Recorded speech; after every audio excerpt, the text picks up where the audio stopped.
So my name is Michelle Tennant. I am the Chief Creative Officer of Wasabi Publicity, co-founder of pitchrate.com, and we are talking about being great storytellers today. And if you don't already have your 21-day PR action guide, of course, last time I think somebody said, yay, I see you guys have yours. You can download this for free at pitchrate.com. But if you like something to actually hold in your hands, you can also order it online, which somebody did recently. Thank you very much for your support. So let's go ahead and get started. I'm a little raspy today. I'm present too, so I apologize. I was talking too much yesterday, I think is what it was. The gift of gab and things of that nature. So why don't we go ahead and why don't we open up the chat, and why don't you actually introduce yourselves. This is the time to actually promote yourselves and say why you're here, what you're promoting, a link to you basically, right? So early on in our hashtag 21-day PR action guide challenge for the month of July 2020, the first thing we talked about was Googling yourself. And so hopefully by now you have a great bio to link to. Maybe you've got a great website to link to. Whatever it is, I want you to put that in the chat now. And then we've got a few things that we're going to be talking about today. And by the way, I'm going to share with you some blog entries that I recently did. So this was the most recent blog entry. So if you'd like to check that out. And then before that, these are going to have links to the past meetings that we've had if you want to catch up, and because maybe you just started this week, and that's fine, doesn't matter. And then we're going to go ahead and look forward a little bit to August as well, and to a brand new challenge hopefully that you're doing. So and if you want just all of them, here's the last one for my blog. An easy way to remember where to go to my blog, I've got a vanity URL that leads to the blog. It's storytellertothemedia.com. So let me give you that one too, as we're all sharing links that make a difference. Okay, there it is. Awesome. Okay. And awesome. So welcome everyone. So one of the things that I wanted to talk about today, and we're going to start talking about being a great storyteller.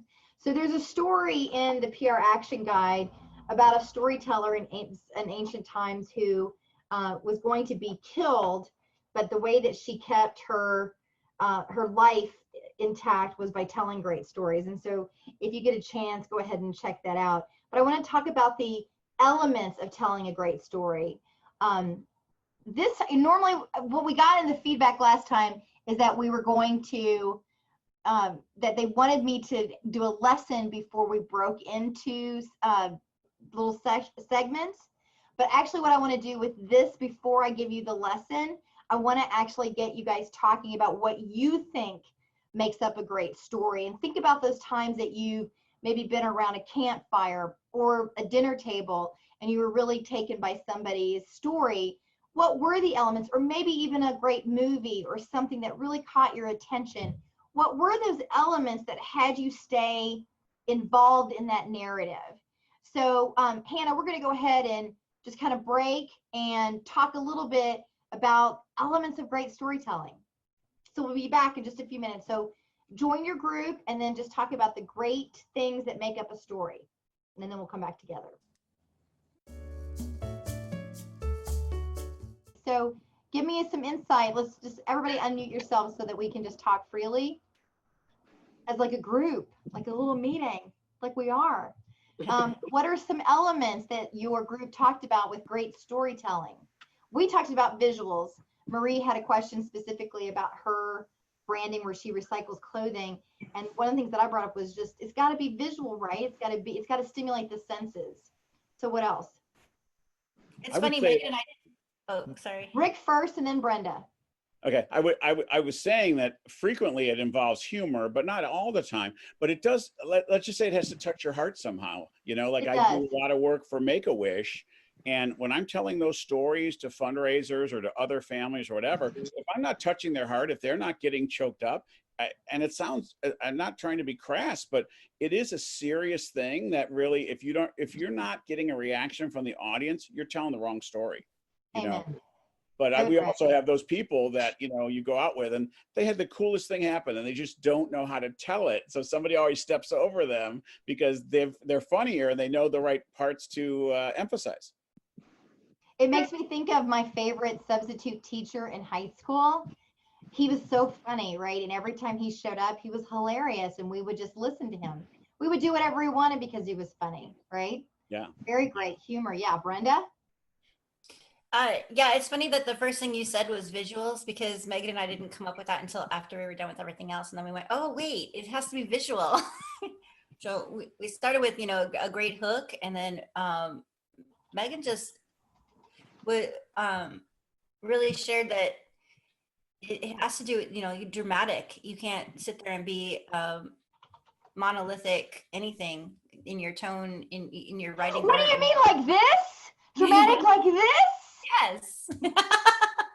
Yeah, to string you along. You know, we also talked about the old soap operas, where they would say, tune in next week to find out if this happens and if that happens. So, you know, logical sequence where we want to know what's going to happen.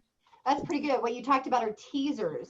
Yes. Right. And when we were in English class, when we were all in grade school, they called it foreshadowing. Remember? Yep. Good. And what else? Captures your attention.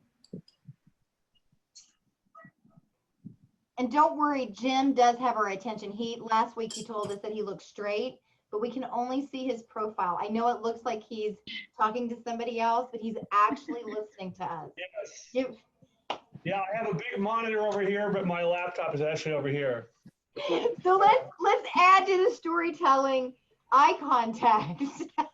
Yeah, eye contact. But now I can't see all of you, and I'd rather see you than me. Well, it's an interesting thing to talk about with Zoom, right? Marie's trying to figure out Zoom, and this is a great place to practice. But everybody's making this mistake in the pandemic, right? They're talking like this in their interviews on TV. If you notice, there's actually some Twitter accounts that make fun of people on doing their, like, trying to figure out Zoom. But if I look straight at the camera, you're a bit more connected to me. See? But I can't get that human connection unless I'm looking at you. So I just want you to think about that. Like when you're doing a Zoom interview, it's sort of like the satellite interviews that we've done for years, where you may have not done them, but you would go into a studio and you'd have a box and you're actually trying to emote your narrative into a satellite box. Very difficult, right? And so now, like, I have to like look at your eyes and see how you're doing, right? But it's challenging because my webcam's up here just like Jim's is over here. So just something to notice, and these are tools for you when you're making a great story with press, especially in a pandemic when we're trying to get press coverage and deal with the tools at hand. And so you can kind of see some of the great storytellers in the pandemic and what we're paying attention to. And we're not going to get into a political conversation, but the White House actually has some interesting takes on keeping your attention and being dramatic. Okay, we're not gonna go there because I know that everybody's very split. You're on that. really good at that. But just these are great things to just notice. Like, wow, what captures the attention of our nation, right? I think it's a really good point also that some people can really do it off the cuff, and some people are only good when someone writes a speech for them. Like they get up there and the minute they've finished their rehearsed remarks and have to answer a question, they go berserk, you know? I have no idea what you're talking about. And you test market your subject lines. Brenda? Has anyone invented a really good teleprompter for like cell phones or for There are, I found out, was it here? There are teleprompter programs that are free. Yeah, but when I use them, on my laptop, I find my eyes are here, but my camera's here. So I would like, you know, I know you're talking about trying to project yourself into a box, but do you know what I'm saying? There's definitely there's cue prompter and things. Okay, there's definitely some apps that'll help you with that. The other thing about this part of the challenge, when we're in the 3rd week of the challenge, is to really make sure that you win in your interviews, right? So we're at the point where you've discovered your why, you've created your campaign, you've executed your campaign. You should be in execution mode and have some results. Don't worry if you're not there, but that's the nature of the 21-day challenge. If you screwed up this month, we'll have one next month. Let me just say that there's media training, right? And here's the short of it. 3 tips. And there's when I media train folks, I talk about Sarah Palin, okay? Sarah Palin, do you remember her? Yeah. It feels like a lifetime ago. So, All of them, all the newspapers. Right. So Sarah, with lipstick. Sarah Palin made fun of Obama for his cue cards, okay? But the thing that the press had fun with in that moment that she was making fun of the cue cards is that her 3 points, I don't know if it was here or here, but her points were written on her hand. So while they were telling the story about how she was making fun of sound biting and cue cards, they were then zeroing in on how she'd written her points here. Okay, so this is, let me just do one for you. So it is possible to soundbite yourself and to do this, right? To have your 1 point, right? And then just, or it's just as valuable to say, to workshop with somebody, these points that you want to say. So the questions to ask yourself, and actually a good person to use is a child. Hey, Timmy, or whatever the child in your life is, you want to play Oprah with me? And they'll be like, yeah. It's like, okay, sweet. We're just going to talk about, I'm going to be talking about storytelling on Friday. Can I tell you my 3 points? And then Timmy will say, yeah. Well, pretend that you have a microphone, right? And so then give Timmy a pretend microphone, and then there he is giving the microphone, right? And then you practice, and then you actually ask Timmy, did you understand what I said? Because you really want to target that type of simple language. That's what's best for the masses. A lot of people go, oh, no, I don't want to dumb down my stuff. But that's what's important. And then you just siphon it down to 1 word. That point becomes 1 word, and you only have 3 points, and that's it. In this call today, we have 4 points, and it's stories, leverage, call to action, and I have a cheat sheet because I have another screen. And then the last one is 21-day PR action guide. It's all hashtag though, so it counts as 1 word. But anyway, those are bad examples. Point is that you want to make sure that whatever you commit to memory, and if you have a radio interview, you can just read your stuff, right? No big deal. But if you're in a TV interview, you want to commit those 3 words to memory, and then that becomes your anchor or your point. Oh, they asked me about all this other stuff. I'm going to definitely talk about stories. Okay, they're going to ask me all about that stuff. I'm going to talk about call to action. Does that make sense? So you always want a beginning, middle, and an end. And your beginning leads up to that climactic moment. That's what we're used to in storytelling. It's like storytelling 101, right? You know, once upon a time, there was a little group of business people who were learning PR, right? And then everybody what gets ignited in us is that human nature to communicate, right? And we all turn into that little kid that's like, what happens next? You know, I remember a date here's a story for you. By the way, you'll never remember any tip that I tell you. You'll only remember stories. That's just the nature of our brain.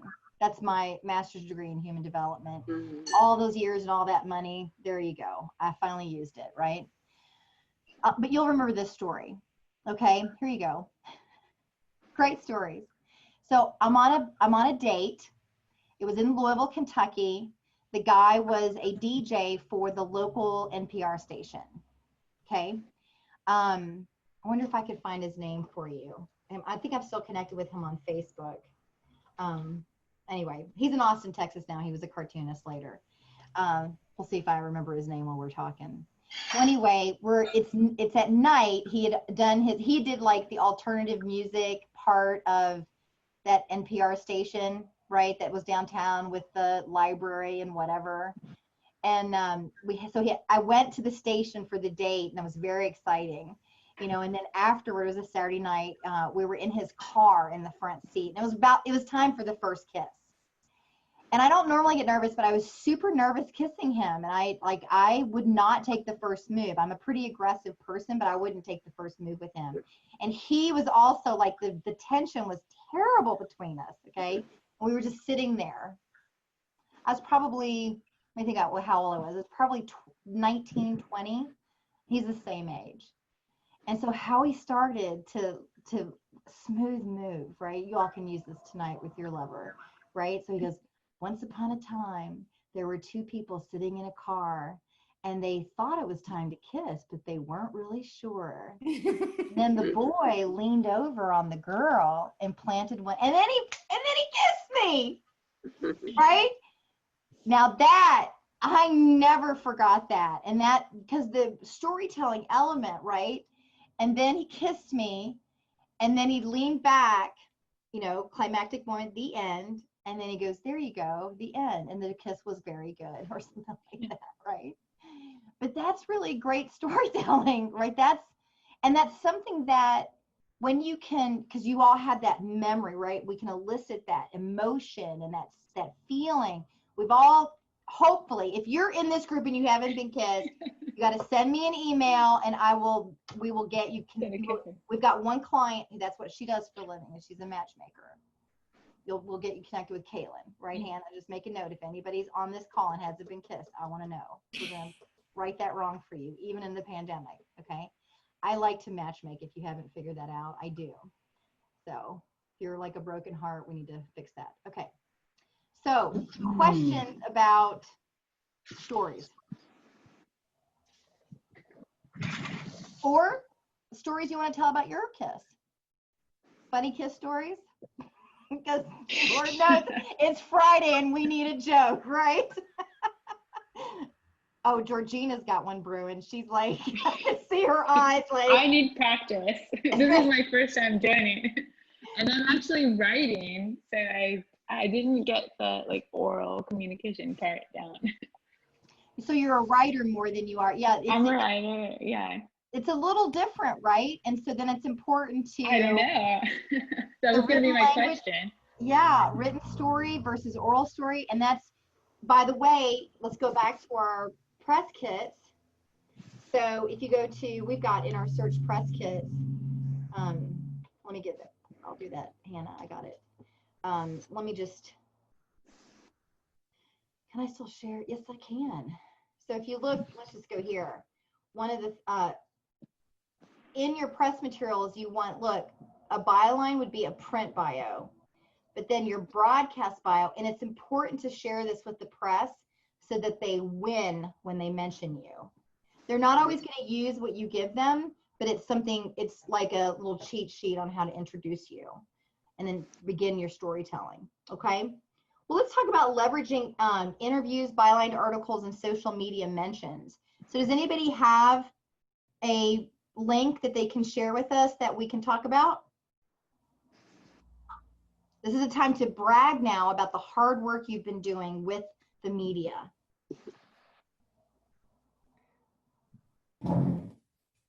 No one? You know I'm going to brag if you guys are going to take the opportunity. You know I got this. All right. So y'all know I've been fighting an asphalt plant. It's like irritating. So 1,100 feet from my farm, they're trying to rezone it to allow for a drum plant. Terrible. You can read about it at friendsofeastflatrock.org. Here's our media coverage. So here's one. Well, this is easier. These are like now other people scoring it, right? What do we want to talk about? Well, we talked about this last week or last month. Let's talk about the summer camps. Okay, so summer camps oppose the asphalt plan. So we got this amazing letter. Here, so then we got this amazing letter from a coalition of 70 camps in 4 counties here in the Smoky Mountains. And they were like, we don't want this asphalt plant because it's going to ruin a $120 million, excuse me, so it was $33 million in tax revenues. And the total economic impact on the county was $121 million. And we have 3,411 jobs. So that's the kind of thing we want to retell, right? So we started to go across our paid, owned, and earned assets. So we talked about that a little bit before. Paid, let's review, earned, owned. So paid is anything that you advertise, whether it's Facebook ads, Google ads, traditional print ad, whatever it is, signage. Earned is what we're talking about with PR. Earned is what everybody wants. We want the press writing about you. And then owned is like social media. So on your Facebook or Twitter or LinkedIn, things of that nature. So this article started as owned assets, right? Because it was a letter. It was a letter to the commissioners. We turned it to a letter to the editor, which then becomes earned, right? So then we asked the editor to publish it. The same type of thing is like Marie just sent me a bylined article about recycled clothing. And so right now, Marie, that's an article that you've penned, and it becomes, and then so that's owned, you've owned it, like your blog entries are owned, anything that your intellectual property, you own that. But then when you share it with the press, then it becomes earned media. And then if they publish it, right, they might edit it, they might change it, they might do a lot of stuff with it, or they might use it as you've presented it to them. It's up to the editor. That's your earned. So then you want to make sure that you take that link and then put it all the way through your own assets. So we put it on the website, we put it on Facebook. I started doing videos about it, like, oh my gosh, did you see this letter from the camps? You too should write a letter to the commissioner. You too should write a letter to the editor. And so then it's part of your storytelling. Oh my God, we got this amazing letter. You see how that works? Yeah. There's another thing that I wrote. So right now we're going to break into sessions, and I want you to talk about, if you don't have something to publicize yet, then I want you to talk about your own life and your own business and how you could actually leverage a media placement in what works for you is paid and what might be owned. And for example, I use this in Facebook ads, but other people might use it another type of advertising, right? So let's break for a few minutes, and then we can all talk about our own lives.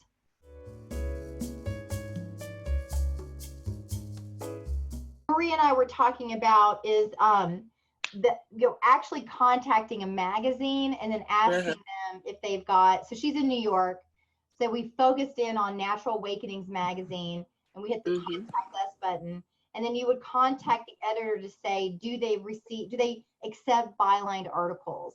And these would be articles, and then your byline, the about piece, would actually be what they pay you with, right? That's why it's byline versus like they're paying you for the article $1 or something like that. So what are some, let's open it up to the group at large and talk about how would you leverage your media placements? What are some ideas that you all came up with in your groups that we haven't already covered? I was talking to, I lost her name, but she said she's just getting started getting the leverage. I mean, getting the coverage. Elizabeth McGuire, Babble Better, yes? And she said, she has a lot of valuable information, and I just encourage her to send like how-tos and why parents need to look out for, and the resources that she's got available, because if she consistently sends that out, she becomes, and as press releases, she becomes that expert for them to call in on her. But we didn't get to like leveraging what we have. Yes. So there is a, I wonder if I have it. Oh, look at this. Elizabeth, I bet I never shared this with you. So this is an old, look, I'm a Leo. I'm a Leo. So this is an old thing I had that I used to take to job interviews before I had my own company. I just want to share a few things with you. So Elizabeth, Elizabeth is speech pathologist, so she targets children. I used to be a children's entertainer. Okay, so don't laugh. I'm about to share something. I'm dressed as Dorothy as the Wizard of Oz. Okay, Oh, that's awesome. That little girl. I don't know. Can you see? Like, can you see? Aw, that's you. That's nice. That's me. A long time ago. Dressed as, that's a Toledo. Oh no, that's a Louisville paper. That was Louisville and Cincinnati. So what I would do is this active children's parties with Michelle Tennant. Hilarious. This multi-talented performer personalizes every party she attends. So in the article, though, in the paper, so this is the parenting magazine, and they would do tips. Okay, there's a few others here I could tell you about, but I want to zero in on that one. So there's one I'm looking for. Let me see if I've got it still. Oh yeah, girl. This is like so old, you all. This is not planned. Hannah, back me up. This was not planned. Elizabeth, so Brenda was talking about how to leverage. So this is an old birthday plan. It's probably reversed. Birthday planning tip. Oh, you can see it. Birthday planning tip. Yeah. And this is Early Childhood News Magazine. This is a national magazine that I leveraged. 10 tips. Let's see what I said was good to do 20 years ago. Number 1, choose a theme. Number 2, plan ahead. Number 3, write down a guest list. I just love these, like, duh, right? 4, ask friends. 5, send out creative, unique party invitations. 6, keep your party link. Look, okay, this, just in my defense, this was written way before you guys went crazy about children's parties. This is when, when I was a kid, we had a cake and maybe a few friends over, and that was it. Okay, now we're getting to some good things, right? We didn't. Yeah. I mean, I didn't have like these when I was a children's entertainer, they had full-on catering and stuff. I was starting to think like these kids are a bit spoiled, but we'll see what happens. If you're planning a party outside, create a rain bag. This bag should contain games, prizes, and activities and movies in case you have to party inside. Include your child in the party planning process. Number 8. 9, rotate your party favorite bag to your theme. Relate your and then what was the other one? Don't forget me's on the big day. Oh, decorations, photos, fit. Girl, but this was like, also permission is granted to copy this page for distribution to parents. So down here, they took this content that's super generic. Come on, you all can write super generic stuff in your own industry like this.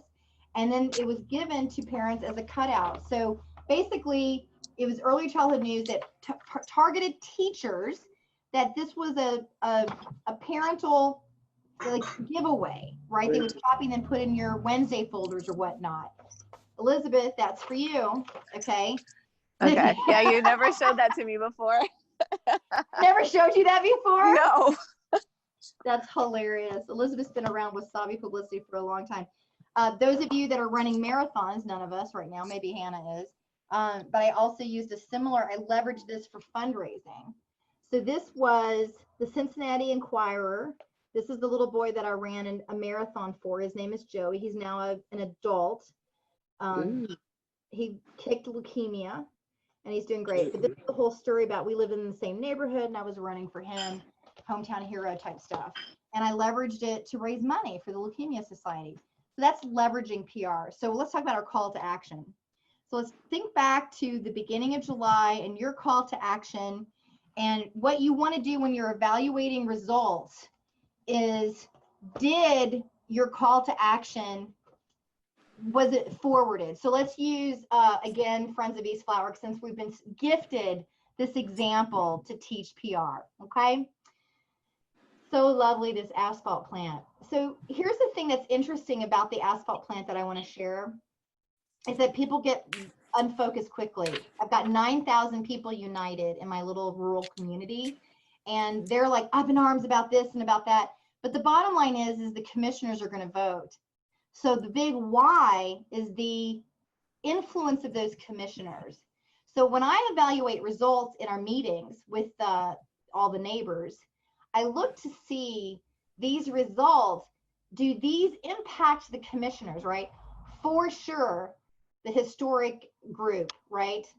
They oppose the asphalt. This type of immediate coverage, yes, it definitely goes right to this was a very heartfelt, a spiritual leader in the area. Yes to the summer camps. I don't, GE for sure. This, let's see what doesn't really work. I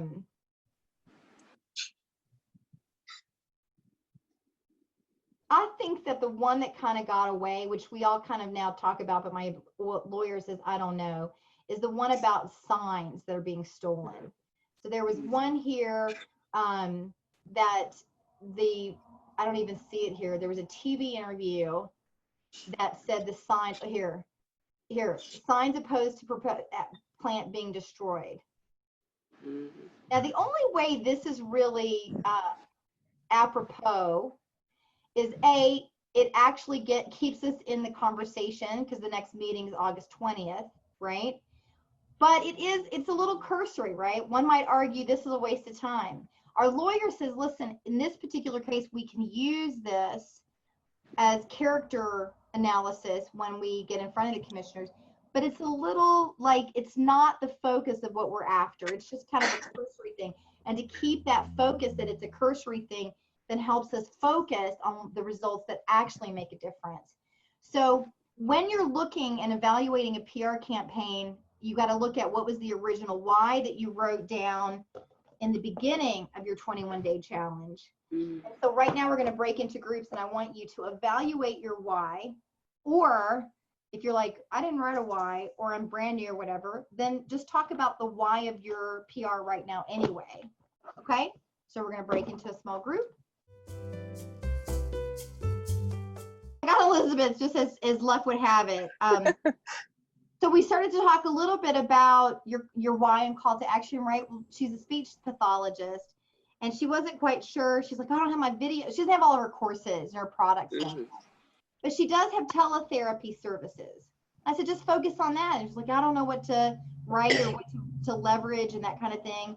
Her tip, we got to the bottom of her tips, right? By the way, this is another same tips, different magazine, right? Different market. Now you kind of have to be a little, you have to disclose whether you, here was my company, right? TikTok Productions. I don't know if you can even see, it's so adorable. But anyway, I was so young. The thing about her tips would be checklists on whether the speech is typically developing, like when to worry, when not to worry, and then a checklist. And then the target audience would be parenting press, right? Blogs, influencers, magazines. They would all want that. They would all want that checklist. I mean, especially like Parents Magazine. And I know because we have a health campaign right now, Dr. Alan Lindemann, who has so many years helping with maternal deliveries and health. And so we're doing a lot on pregnancy and health in pregnancy. So the health topic and how to keep families healthy, and that's always in need by the press, and they want content.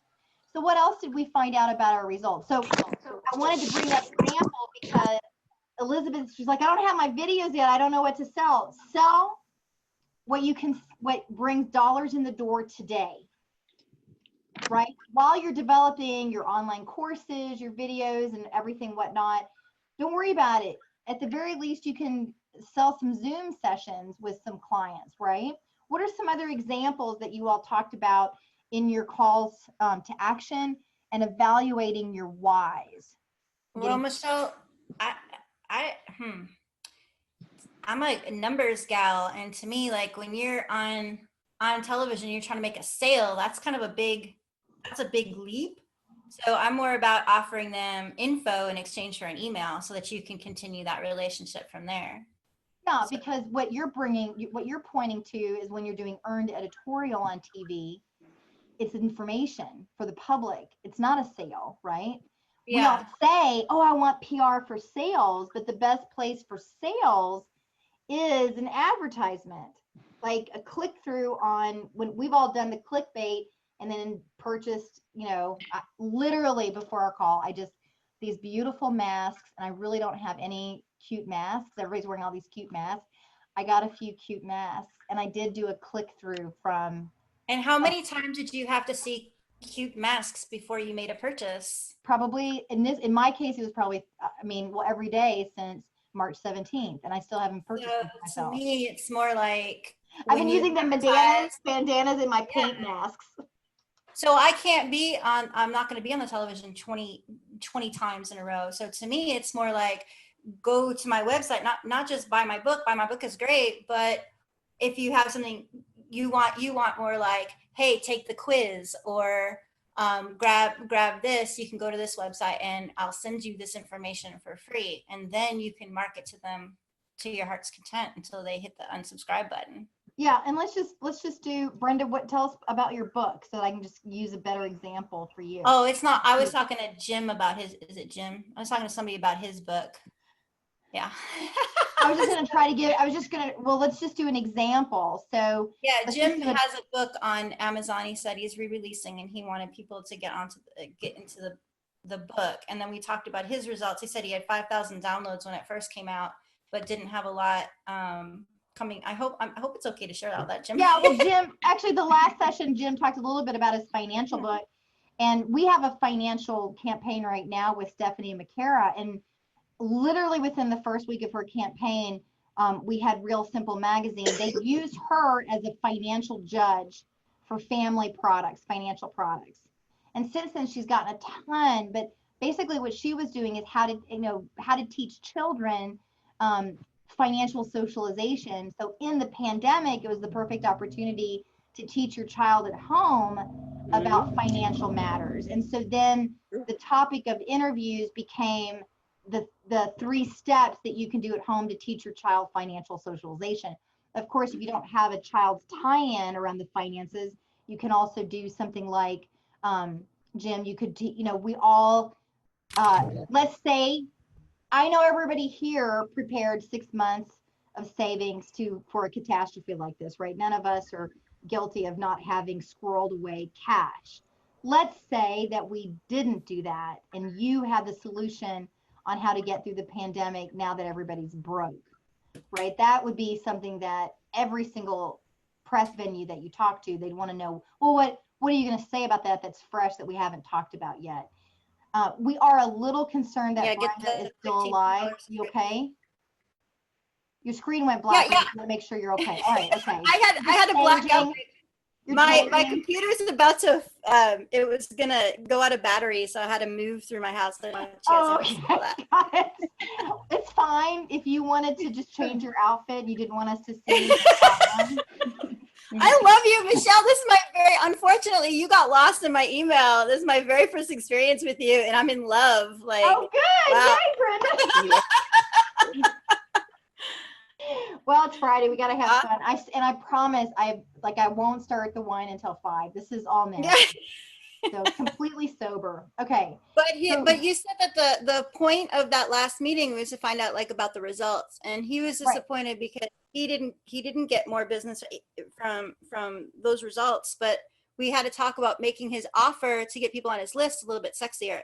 And in his industry, that's a tough industry because I know all the laws and stuff that go with it, but there's ways he can tweak that messaging so that people just drop everything and get on his list. Brenda, you sound like a publicist. Are you a publicist? No, I am a marketer, and I'm making a pivot. So come on, share. Well, tell us we've had publicists and marketing professionals in the call. So are you not going to plug yourself? Are you being hesitant about plugging yourself? No, I'm not. I'll plug myself all the way. I recently made a switch. Okay. I was in business for 10 years, and I'm now pivoting more towards I've always been about helping small business owners grab more clients and customers and getting found online. But you can throw a rock out the window and hit 5 other people who do that. I've kind of pivoted to helping people with their mindset through something I call manifestation, which sounds a little bit woo-woo. But in my own story, I got to a point after 10 years of business where I was down to nothing and running away from creditors, didn't have any money in my checking account because I was afraid they were going to pull it out. And in 9 months' time, I was able to pay off over $20,000 worth of debt and travel to 3 different continents on cash. Wow, that is a story to be told right now. And Jim, do you see how we all got titillated by her storytelling just now? And we're all like, I want a piece of that, right? That's all that great storytelling is. You've got a call to action. So then, right, to sell your, like, how are you going to share that story, Brenda? How are you going to teach us what you did? What do you mean? How am I going to share? I have programs. I have checklists. That's what I'm saying. Like when I'm looking to see if you did I miss your website over here? Over where? Over in the chat. Oh, probably. I don't even know where I would send you right now. Cause like I said, it's a new pivot. So. Well, come back next month. Okay. We're going to actually have, so we're going to start in August, a new 21-day challenge. We're going to actually have calls the 14th, the 21st, and the 28th. So we're going to start this again, right? Okay. Because it's like a river. When I was a whitewater kayaking, I was a professional raft guy. I know I've had like you and I have to get together. We're gonna have to tweak your headlines because you got completely lost in my emails. I remember signing up and being excited, and it got lost. So we'll tweak your headlines. No, Hannah, definitely take that back to the team and spank them for me, please. It was me. Well, we'll make them a little. Here, just remember this, Brendan. You'll always find us. Storytellertothemedia.com. That's my blog. That's a great one, by the way. Thank you. Great. And we're going to play with this again. And I really want people to, when I was a raft guide, we always said it's fine to do the same river again because the river, you're always different on that river. And so when we come back, when we reconvene in August on the 14th, you will not be the same person that you are July 24th, 2020, right? So Jim's going to have move forward. Elizabeth's going to have move forward. I'm going to have different pitches from all of our PR campaigns. I have no idea what's going to happen with Friends of East Flat Rock. So stay tuned, and I'll be blogging at storytellertothemedia.com. You can always get the information at pitchrate.com. Pitchrate.com is a free media lead service. So what we were just talking about with people coming into your fold, that's our fold. And then, I just love this. It's just fun. In the pandemic, it's difficult to connect with people, and it's just another way to kind of let off steam and connect. And we always try to have fun. And I haven't really heard that much from Megan and Stephanie, but I see you girls. I see you. Hello. I didn't want to interrupt the conversation. I didn't want to interrupt. Well, we're about to end the call, so this is your now or never moment. Stephanie, do you want to say anything to the group? Oh, I had a great time. I love learning other people's opinions on things. I think that there's, how different people approach different ideas, because I think, there's many hands that make light work, and there's a lot of gears in a watch. And so I love to hear from other people on how they approach different things. I'm a copywriter. I work in agency, but I was a journalist 20 years ago. So I've always kind of, I developed my relationships starting as a journalist, and then took those, like learning how they act into what I do now. But I'm in a unique, heavily regulated industry. So storytelling, as well as Megan works with me. I encouraged her to join me on this. Oh, good. So the cannabis industry, CBD, etc. And so just being able to hear different ways to just tweak and tell new stories, and break science down to digestible elements is always good. Well, if you remind me in August, we'll get a little more in depth into the CBD campaign that we did last year. Very successful, because we niched it mostly on pets. And my favorite placement for that client was with USA Today, and they did a roundup of CBD. And in the CBD industry, they always put you into the advertising department. No, we're not going to do editorial because there's way too many sources on CBD. But because we niched it around dogs, then all of a sudden they were the leader. Right. So then USA Today, we got a lot of offers to advertise with USA Today. And finally, because of so much coverage, I connected an expert, a veterinarian, that would talk about what's happening in the dog's body with CBD.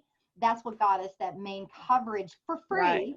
in the 2020, if you go out and you look at the pet guide for 2020 with USA Today, it's on the stands all year. And you go in there and you look at the name of the product is Receptra, and the name of the, you'll see Dr. Scott Stevenson. And he's actually my personal vet because my client couldn't produce a vet. Nice. So I went to my personal vet and said, hey, I know you use CBD like I do. Do you mind talking to USA Today? And here's some Receptra. And so it's really like, that's the main thing that people forget about, is that expertise, those tips, that public information. Absolutely. Absolutely. We got to have the science. And I think that that's important more now than anything, and having good quotable resources, credential resources, because there is a lot of misinformation that we have to be able to weed through for the public. And they were, when somebody, and I'm a breast cancer survivor too, so I tell that story as well. That's part of my story as a Gen X former DARE kid who never did anything, and then I got cancer, and now I'm in the cannabis industry. Like, what? At 47 years old, so that's always kind of my in with things. I'll be in Reader's Digest in September talking about it, but that's kind of my way in, because when you bring the science or you bring a personal experience, I think that versus just anecdotal, it has to be real, it has to have meat to it. It is. I'm glad we get to end on this, because one of the things that, of course, it's a hot topic right now, the science, right, around the pandemic. And so, well, you all can look at basically, I don't know, I'm just going to, because you all know him, I'm just going to quickly share the screen. I'm not going to say anything. Okay. But this is what I just reposted on my Facebook page, because that's hilarious. Speaking about humor and really using humor. And so you all know who that is. So the thing that I want to end on is that for the public good, to discern what is the truth in itself can be tips and tools. When the thing about the CBD oil industry, one of the things that shocked me, and so just pay attention to your normal world. I went into my feed store where I was buying chicken feed, and they had a bottle, like a huge bottle of CBD oil for $9. And I was like, there's no way that this actually has the efficacy of what we're seeking in that industry. And so, like, it's now the gold rush, right? And so I think that educating people on the science of like how to discern the source and regarding politics, to really round things out before we end, is when somebody's citing a bunch of political propaganda to me, the first question I ask them, especially if it's family and friends, is, what's your source? Because is that source, like, what is the bias that's naturally inherent in that storyteller's slant? Because it's very difficult as journalists to tell a story that's unbiased. And so we try, right? I know that journalists do their best, and we still have to consider who they are in the world, and whether, and like critically ask ourselves, is what I'm listening to and reading and seeing, is it balanced? And how can I help the press create balanced information and credible information? Really great ending to the call. Thank you, Stephanie and Megan. Okay. All right. They muted themselves. Yeah. Thank you. Okay. So until August, everybody feel good? You feel empowered? Yes. So you do this for 21 days and then you don't have an offer? Like, yes. Yeah, this is your offer. Go to pitchrate.com and sign up and have a relationship with us. Wow. All right. Yeah. No, the truth of it is, Brenda, it is opt-in light because of the pandemic. So my business partner Drew and I wanted to do something for the public good. Just because, and then look, businesses are in trouble. The pandemic is tough for people. Yeah. And we sat as a team and said, what can we do? And we said we can give free PR training. So yeah, we're opt-in light right now. We're doing well. We've been busier in the pandemic than most. We're in the black, right? So we can give. So we're giving right now because of, not to get too woo-woo, but when you get what you give.